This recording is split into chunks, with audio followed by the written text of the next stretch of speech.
Hello दोस्तों, पवन teaching centre में आपका स्वागत है। पेन पेपर हाथ में और 10वां का सिलेबस साथ में है, तो बने रहे पवन टीचिंग सेंटर के साथ। आज हम लोग अगर आज हम लोग चैप्टर 3 का इतिहास की दुनिया भाग 2 चैप्टर 3 का हिंद चीन में राष्ट्रवाद करने जा रहे हैं। अगर आपको कोई प्रॉब्लम, दिक्कत, परेशानी, समस्या, तकलीफ हो तो आप नीचे कमेंट बॉक्स में लिख के बता सकते हैं।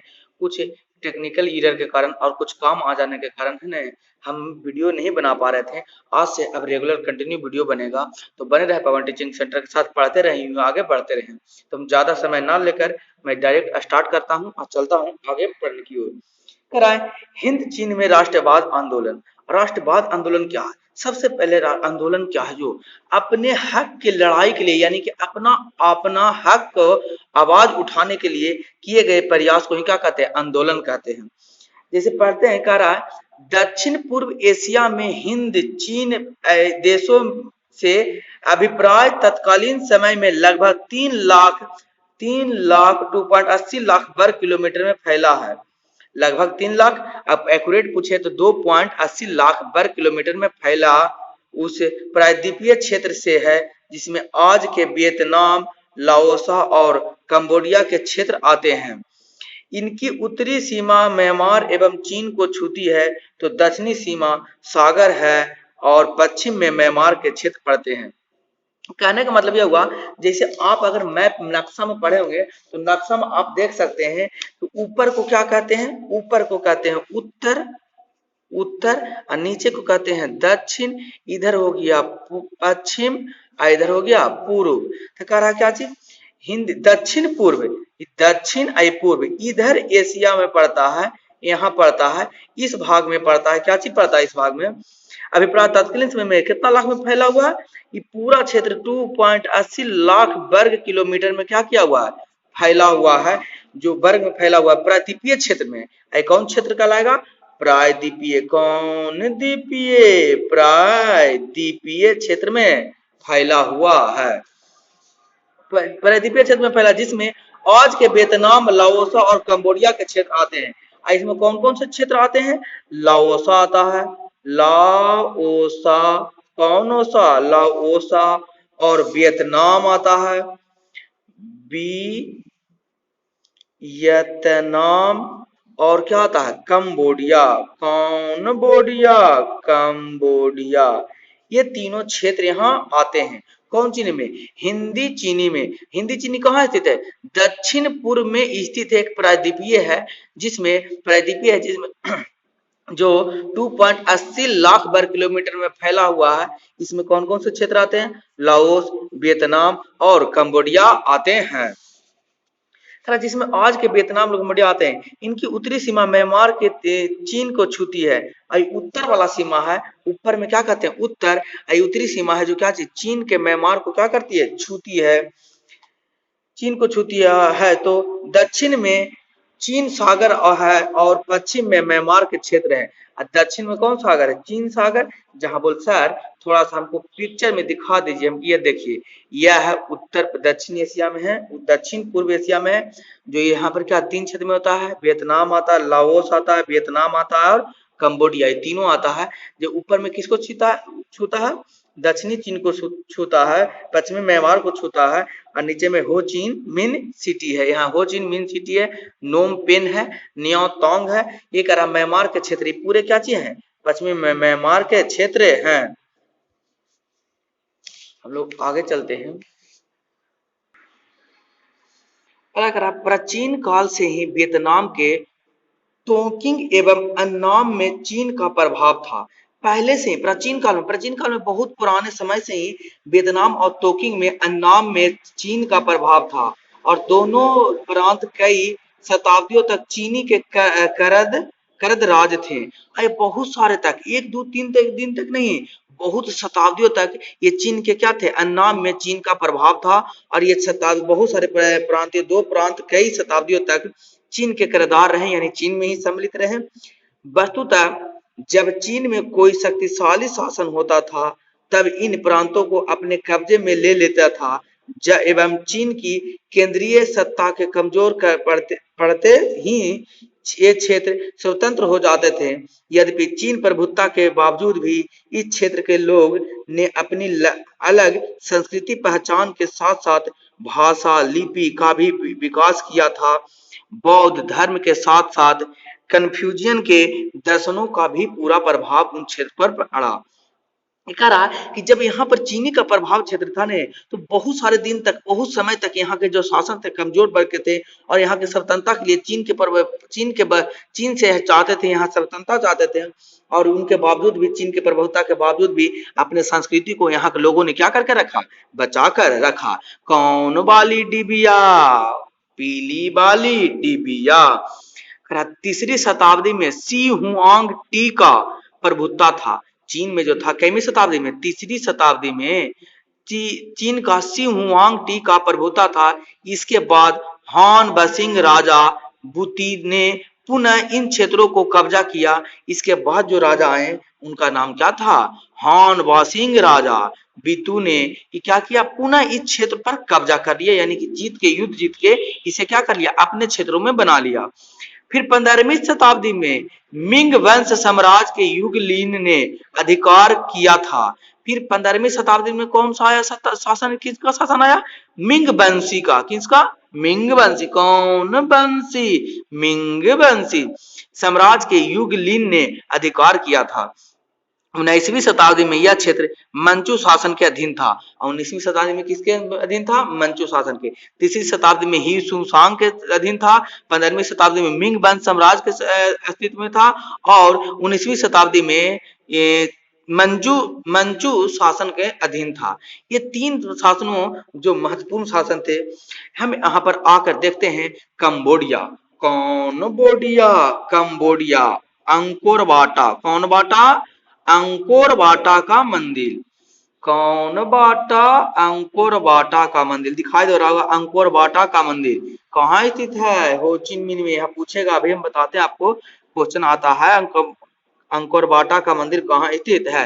ये देखिए अंकोर वाटा इस तरीका से, इसका मंदिर इस तरीका से व्यवस्थित है। यहाँ अंकोर वाटा यहाँ इस तरीका से दिखाया गया है, पिक्चर के माध्यम से आपको दिखाने का प्रयास किया गया। कह रहा है, आगे हम लोग चलते हैं। कह रहा क्या चीज कहा गया, अंकोर वाटा के मंदिर के बारे में क्या क्या क्या हुआ, कैसे बना यहाँ, क्योंकि यहाँ शासन क्या हिंदू शासन थे तो किस तरीका से मंदिर को, अंकोर वाटा का मंदिर का निर्माण हुआ, और नहीं थे तो क्या क्या दिक्कतों का सामना करना पड़ा यहाँ के मंदिर बनाने में अंकोर वाटा का।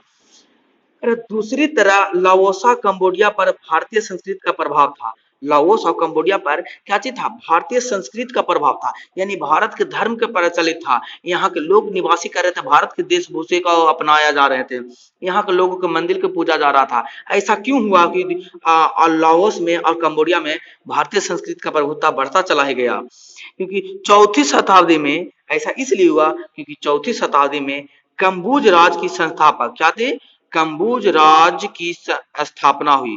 कौन राज, कंबुज राज की स्थापना हुई।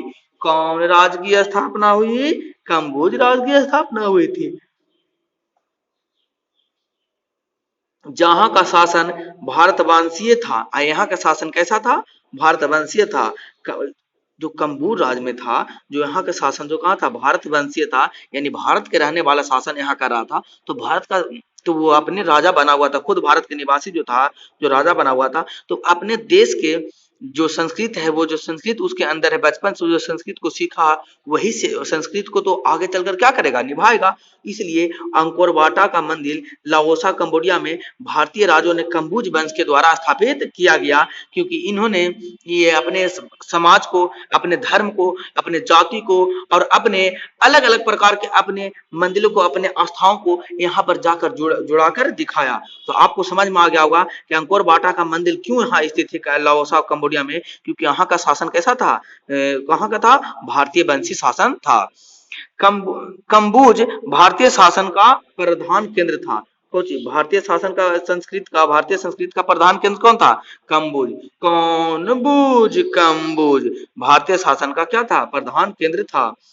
12वीं शताब्दी में राजा सुरवेमा द्वितीय ने अंकोर मंदिर का निर्माण किया। ध्यान देने योग्य बात, कैसा योग्य बात, ध्यान देने योग्य बात। यहाँ से क्वेश्चन आएंगे, यहीं से क्वेश्चन छपेंगे। क्वेश्चन पूछेगा अंकोर वाटा का मंदिर किसके द्वारा बनाया गया? तो राजा सूर्यवर्मा द्वितीय के द्वारा बनाया गया। क्वेश्चन पूछेगा अंकोर वाटा का मंदिर का निर्माण कब हुआ? तो अंकोर वाटा का मंदिर का निर्माण 12वीं शताब्दी में हुआ।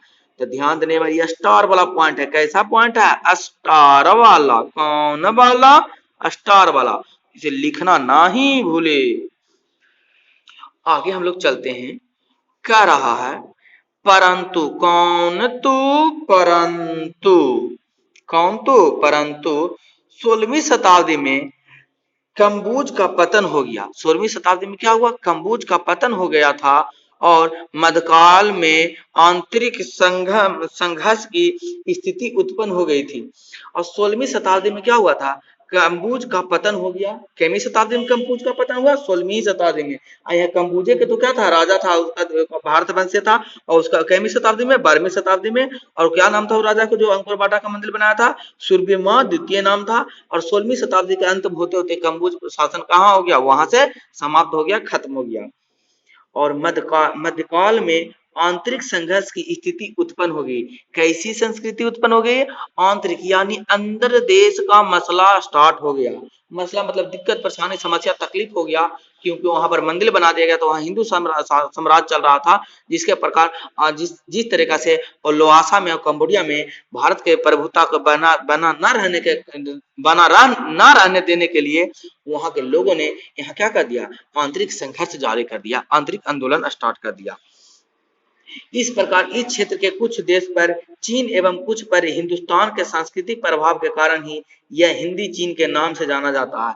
इसी तरीके से कह सकते हैं यहाँ कुछ हिंदुस्तान की संस्कृति पर प्रमाणित है और कुछ चीन की संस्कृति पर मान्यता है। इसलिए चीन वाला के हिंदुस्तान की संस्कृति पर मान्यता है, इसलिए हिंदुस्तान से क्या लिया गया? हिंद लिया गया। और चीनी से क्या लिया गया? चीन से चीन लिया गया था। कुछ हो गया हिंद चीन। तो हम लोग किसके बारे में पढ़ रहे हैं? हिंद चीन के बारे में। तो उम्मीद करते हैं आपको समझ में आया होगा हिंद चीन की प्रभाव कैसे पड़ा, वहां पर चीनी का प्रभाव कैसे पड़ा और भारतीय निवासियों का प्रभाव किस तरीके से पड़ा।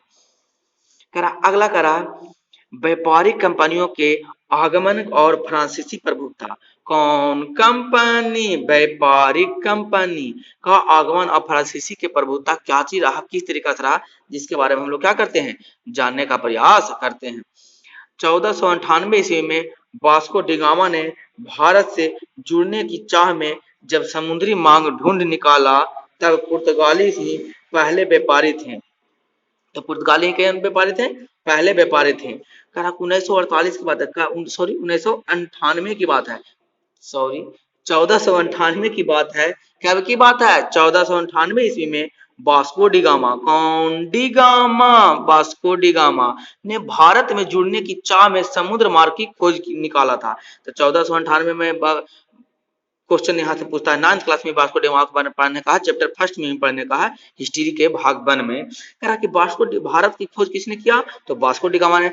वास्को डिगामा ने भारत की खोज कब किया? 1498 ईस्वी में वास्को डिगामा ने भारत की खोज किया। यहाँ से प्रश्न उठ सकते हैं, तो आप ही ध्यान देने योग्य बात। कैसी बात? ध्यान देने योग्य बात। आगे हम लोग चलते हैं, देखते हैं। कह रहा कि तब पुर्तगाल की पहली व्यापारी थे। तब पुर्तगाल सबसे पहले जब वास्को डिगामा ने यहाँ खोजा, तो वहां का व्यापारी जो सबसे पहले जो आया, जो क्या थे? पुर्तगाल ही, जो यहाँ के तो राजा बने, यानी कि यहाँ के जो व्यापारी बने, जो कौन पहले? सबसे पहले पुर्तगाल बने, जो भारत के साथ साथ दक्षिण पूर्व एशिया देशों में जुड़े थे। और भारत के साथ साथ कहाँ जुड़े थे? दक्षिण और पूर्व एशिया में जुड़े थे। और दक्षिण पूर्व एशिया में ही तो क्या है? यह स्थित है। कौन सी स्थित है? हो चीन मार्ग स्थित है। हो चीन मार्ग क्या चीज है? यानी कहने का मतलब हिंद चीन भाग क्या है? स्थित है दक्षिण पूर्वी एशिया में। और यहाँ तक वास्को डिगामा या पुर्तगाल के लोग भी यहाँ तक पहुंचे गए थे। कह रहा कि जो भारत के साथ साथ दक्षिण पूर्व एशिया देशों में जुड़े थे, और 1510 ईस्वी में मलक्का को व्यापारिक केंद्र बना दिया गया। मलक्का कौन सा क्षेत्र को व्यापारिक केंद्र बनाया गया? मलक्का को, मलक्का। कब? 1510 ईस्वी में। 1510 ईस्वी में मलक्का को व्यापारिक केंद्र बना दिया गया। हिंद चीन देशों के साथ व्यापार शुरू किया गया। और कौन सा देशों के साथ व्यापार शुरू किया गया? हिंद चीन देशों के साथ व्यापार शुरू किया गया था। उसके बाद स्पेन, डच, इंग्लैंड और फ्रांसीसियों का आगमन हुआ। और उसके बाद इस सारे स्थानों को क्या हुआ, आगमन हुआ। किसको किसको, स्पेन को, डच को, इंग्लैंड और फ्रांसीसी। सबसे पहले कौन आया, पुर्तगाल आया। उसके बाद कौन आया, स्पेन आया। स्पेन के बाद कौन आया, डच आया। डच के बाद कौन आया, इंग्लैंड। इंग्लैंड के बाद कौन आया, कौन सी सी, फ्रांसीसी का आगमन हुआ भारत के इन क्षेत्रों में, या कह सकते हैं हिंद चीन के क्षेत्रों में। इन कंपनियों ने फ्रांसीसी को छोड़कर किसी ने इन भूभागों पर अपना राजनीतिक प्रभाव कायम करने का प्रयास नहीं किया। सिर्फ यहाँ पर जो अपना यहाँ पर कब्जा करने का प्रयास सिर्फ कौन किया, फ्रांसीसी ने किया, और इसके सिवा और कोई कंपनियों ने ऐसा काम नहीं किया। लेकिन फ्रांस शुरू से ही इस दिशा में प्रयासरत रहा। 17वीं शताब्दी में बहुत से फ्रांसीसी व्यापारी पादरी हिंद चीन पहुंच गए। और क्या हुआ कि 17वीं शताब्दी आते आते यहाँ पर बहुत सारे देशों ने क्या कर दिया, यहाँ पर बहुत सारे फ्रांसीसी के लोग, वहाँ के व्यापारी और वहाँ के पादरी हिंद चीन पहुंच गए, अपना प्रभुत्ता को कायम रखने के लिए, अपने प्रभुत्ता को क्या करने के लिए, बनाने के लिए वहां पर पहुंच गए। सन 1747 ईस्वी के बाद ही फ्रांस अन्ननाम में रुचि लेने लगा। इसके पहले 1747 के पहले यहाँ कोई रुचि नहीं लिया जाता था। तो अब कह सकते हैं 1747 ईस्वी के बाद ही फ्रांस अन्ननाम में रुचि लेने लगा। 1787 ईस्वी में कोचिन चीन के शासक के साथ ही उसे संधि का मौका मिला गया। क्या चीज का मौका मिल गया, संधि का मौका मिल गया। 1787 ईस्वी में कोचिन चीन के शासन के साथ ही मिल गया। लेकिन अभी तक फ्रांसीसी अपनी ताकत का प्रभुत्व नहीं जमा पाया था। फ्रांसीसी तो आ गया, लेकिन फ्रांसीसी अपने ताकत का, अपने बातों को, अपने मार्गों को अच्छी तरीका से नहीं रख पाया, या कह सकते, यूं कह सकते हैं कि अभी सभी प्रभुत्ता को सामने यह नहीं लाकर प्रकट कर पाया।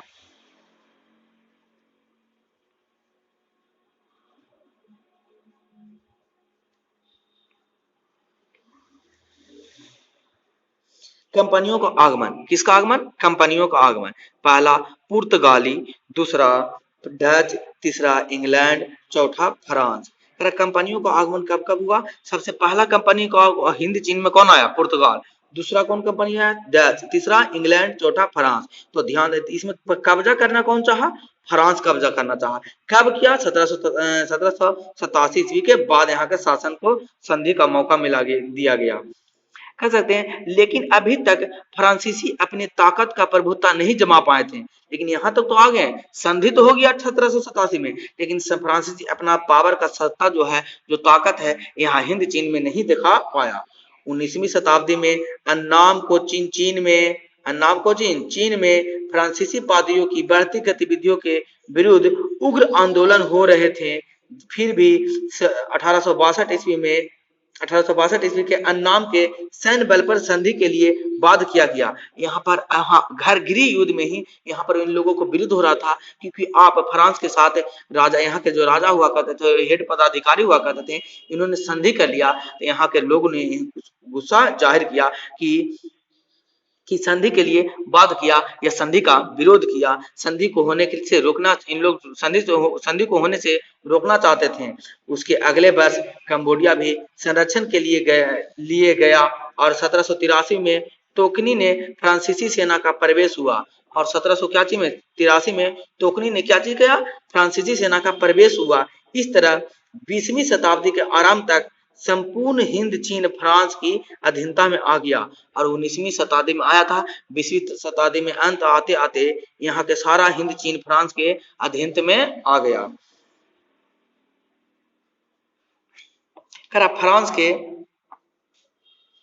फ्रांस के द्वारा उपनिवेशिक स्थान का उदय किस प्रकार से हुआ, फ्रांस को क्वेश्चन पूछेगा, कोचिन का आगमन कब हुआ। तो आगमन, उपनिवेशवाद कब आया कोचिन, 1862 में। कौन चीन, कोचिन कब आया, 1862 में। फिर 1863 में, 1863 में कौन स्थापित हुआ, कंबोडिया। कौन बोडिया, कंबोडिया। फिर 1884 में आया, उन्नाम पर आया, क्या चीज हुआ, उपनिवेशवाद का स्थापना हुआ। कौन नाम, उन्नाम। फिर 1904 में लाओसा पर, कौची पर, लाओसा पर, यानी लाओसा में। फ्रांस द्वारा उपनिवेशवाद का स्थापना किस तरीका से कहाँ हुआ? फ्रांस उपनिवेशवाद सबसे पहले कहाँ को चीन के चीन में कब हुआ? 1862 में। ये फ्रांस यहाँ पर क्या कर रहा है? अपना प्रभुत्ता या सत्ता को जमा रहा है। फिर 1863 में कहाँ पर किया? कंबोडिया में किया। कौन? फ्रांस किया अधिग्रहण। 1884 में कौन किया? अन्नाम पर किया। कौन किया? फ्रांस किया। 1904 में लाओसा पर किया। कौन किया? फ्रांस किया। फ्रांस हिंद चीन की स्थापना उपनिवेशवाद बनाने को प्रारंभिक उद्देश्य डच एवं ब्रिटिश कंपनियों को व्यापारिक प्रतिस्पर्धा का सामना करना था। ये मूल रूप से ये इसलिए उन लोग से मिलना चाहते हैं क्योंकि यहाँ पर इनके प्रभुत्ता डच कंपनी फ्रांसीसी कंपनी के साथ जुड़ जाए और इनको आगे विकसित बढ़ता ही चला जाए, डेवलपमेंट होता ही चला जाए। भारत में फ्रांसीसी कमजोर पड़ रहे थे। इस समय भारत में फ्रांसीसी क्या पड़ रहे थे? कमजोर पड़ रहे थे। चीन में उनकी व्यापारिक प्रतिनिधित्व मुख्य रूप से इंग्लैंड से था, अतः सुरक्षात्मक आधार के रूप में इन्हें हिंद चीन क्षेत्र उचित लगा, जहां खड़े होकर वे दोनों तरफ करा। जब यहाँ पर सुधारात्मक चीज हुआ, कुछ चीज सुधार हुए, उसके बाद हिंद चीनी कौन चीन हिंद चीन क्षेत्र में कौन चित उचित लगा और यहाँ खड़े होकर वो दोनों तरफ कौन तरफ? दोनों तरफ अपने स्वामित्व का आकाश या विकास देखते रहे। भारत एवं चीन को कठिन परिस्थितियों के संभाल सकते थे। भारत एवं चीन को कठिन परिस्थितियों में भी संभाल सकते थे, यहाँ मजबूत थे। लेकिन ऐसे दूसरे औद्योगिकरण के लिए कच्चे माल की आपूर्ति उपनिवेशवाद से होती थी, और अगर कच्चा माल की आपूर्ति होगा तो उपनिवेशवाद आएगा। उपनिवेशवाद मतलब होता है किसी दूसरे देश से किसी वस्तुओं को बेचने या खरीदने के लिए आकर रह जाना, कमजोर देशों में क्षेत्र में जगह बना लेना, क्या कहलाता? उपनिवेशवाद कहलाता है। उपनिवेशवाद में होते थे एवं उत्पत्ति वस्तुओं के लिए बाजार भी उपलब्ध होता था। तीसरे, पिछड़े समाज को सभ्य बनाया। विकसित यूरोपीय राज्यों को स्वघोषित के दायित्व था। करा है क्या? यहाँ पिछड़ेपन में समाज के सभ्य अभी बनाने का विकास यूरोपीय द्वारा राज्यों के स्वाभिघोष दायित्व किया गया। फ्रांसीसी ने प्रारंभिक शोषण व्यापारिक नगरों एवं बंदरगाहों से शुरू किया। फ्रांसीसी ने क्या किया? शोषण करना कहाँ से स्टार्ट किया? शहर से नहीं है, कहाँ से स्टार्ट किया? नगरों से, गांवों से स्टार्ट किया। अब सवाल उठता है कि सर गांवों से क्यों स्थापित किया? जो बता सकते हैं, समझा सकते हैं। क्योंकि गांव के लोग, वहाँ व्यापारी जो थे, वहाँ गांव के लोग सीधे साधे सरल जीवन जीने वाले लोग रहा करते थे, इसलिए शोषण स्टार्ट नगरों के एवं बंदरगाह के शुरू किया। इसके बाद उन्हें भीतरी ग्रामीण इलाकों में किसानों का शोषण करना शुरू किया, क्योंकि पहले आए थे बंदरगाह। बंदरगाह को पता होगा कि आपको किसको कहते हैं? जिस प्रकार से बस स्टैंड, बस जहाँ लगता है उसे बस स्टैंड कहते हैं, टेम्पो लगता है उसको टेम्पो स्टेशन कहते हैं, जहाँ रेल लगता है वहाँ रेलवे स्टेशन कहते हैं। उसी प्रकार से जहाँ हम लोग को क्या लगता है, पानी वाला जहाज आकर रुकता है, उसे क्या कहते हैं? बंदरगाह कहते हैं। बंदरगाह शुरू किया। उसके बाद उन्होंने भीतरी ग्रामीण इलाकों में किसानों का शोषण करना शुरू किया। लेकिन के जीवन की आधार लाल घाटी थी, जबकि कंबोडिया को मेकोंग नदी घाटी, मैदानी क्षेत्र के कोचिन क्षेत्र का, मेगान का डेल्टा क्षेत्र, चीन में सटे राज्यों में खनिज संसाधन कोयला, टीन, जस्ता, टंगस्टर, क्रोमियम आदि मिलते थे। पहाड़ी इलाकों में रबर की खेती होती थी और मैदानी क्षेत्र में धान की खेती। इसको इसलिए ग्रामीण क्षेत्रों पर शोषण का अधिकार किया क्योंकि वहां पर क्या क्या इनको मिल रहा था आसानी से? कोयला मिल रहा था, टीन मिल रहा था, जस्ता मिल रहा था, टंगस्टन मिल रहा था, क्रोमियम मिल रहा था और सारे इलाकों में रबड़ मिल रहा था। खेती करने के लिए मैदान तैयार किए जा रहे थे। इस तरीका से कह सकते हैं कि यहाँ फ्रांसीसी ने अपना प्रभुत्व शोषण स्टार्ट करने के बाद व्यापारियों के नगरों ने, बंदरगाहों में, उसके बाद गांवों पर आते आते पूरे जगह पर इन्होंने क्या कर लिया? धीरे धीरे शोषण करते चले गए, शोषण कर लिए गए। सब प्रथम फ्रांसीसियों ने शोषण के साथ साथ कृषि के उत्पादन बढ़ाने के लिए नहरों का एक जल निकासी का समुचित प्रबंध किया। दलदली भूमिकाओं में आदि कृषि क्षेत्रों को बढ़ाया जाना लगा। अगर दलदली जो क्षेत्र था, इस क्षेत्र में किसी को अलग चीजों से क्या करने जाने लगा? बढ़ाना जाने लगा। अलग चीजों से बढ़ाने जाने लगा कि मतलब यह हो सकता है कि कि जंगल को और काट काट कर खेती तैयार करवाने लगा, और जंगल में भी जो लोग रहे थे वहां पर भी जाकर फ्रांसीसी ने क्या करने लगा, इस पर शोषण करने का सोच लिया था और शोषण करना स्टार्ट भी कर दिया गया था। कराए खनिज साधन कोयला टीना आदि मिला। पहाड़ी इलाकों में रबड़ की खेती होती थी और क्षेत्र में धान की खेती होती थी, और इन सभी क्षेत्रों में धान की खेती होती थी, जिससे इनको बहुत ही आसान मिलता था। कृषि उत्पादन में कच्चे माल की समुद्रता प्रभुता बढ़ते जाती थी और सभी चीज आसानी से मुहैया हो जाता था कम दामों पर, इसलिए मुनाफा इन लोगों के ज्यादा हुआ करता था। इसलिए सभी और से और ज्यादा से ज्यादा इन लोग शोषण करना चाहते थे कम से कम समय में। दोस्तों, आपको वीडियो अच्छा लगा तो लाइक और शेयर और सब्सक्राइब करना ना भूले, और पढ़ते रहें, यूं आगे बढ़ते रहें। मैं यही कहूँगा, आज के बाद अब कंटिन्यू क्लास चलेगा। कुछ प्रॉब्लम के कारण क्लास नहीं हो पा रहा था, अब रेगुलर क्लास चलेगा। तो बने रहें पवन टीचिंग सेंटर के साथ, पढ़ते रहें, यूं आगे बढ़ते रहें। आज तक लिए इतना ही। जो वीडियो अंत तक देख रहे हैं उसको अंत तक वीडियो देखने के लिए उसको धन्यवाद।